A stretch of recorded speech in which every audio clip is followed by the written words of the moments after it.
تاریخ کی کتابوں میں ہمیں ایک حکایت ملتی ہے۔ حکایت کچھ اس طرح ہے کہ ایک سوداگر نے ایک بولنے والا طوطا اپنے پنجرے میں قید کیا ہوا تھا۔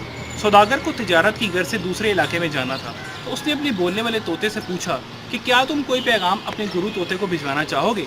تو بولنے والے طوطے نے کہا کہ میں اپنے گرو طوطے کو یہ پیغام بھجوانا چاہوں گا کہ آزاد فضاؤں میں اڑنے والے کو ایک قیدی کا سلام۔ یہ پیغام اس سوداگر نے اس گرو طوطے کو پہنچا دیا، لیکن وہ یہ پیغام سنتے ساتھ ہی وہ طوطا مر گیا اور اس کے ارد گرد بیٹھے باقی تمام طوطے بھی مر گئے۔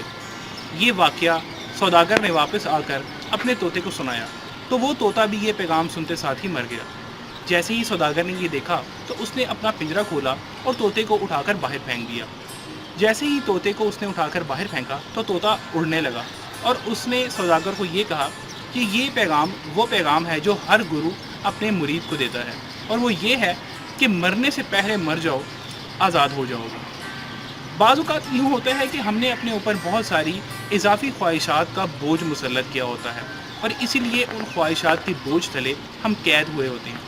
اگر ہم ان غیر ضروری خواہشات سے خود کو آزاد کر لیں تو ہم حقیقی معنوں میں ذہنی طور پر خود کو آزاد کر سکتے ہیں اور زیادہ بہتر اور سکون والی زندگی گزار سکتے ہیں۔ آپ سب کا بہت شکریہ۔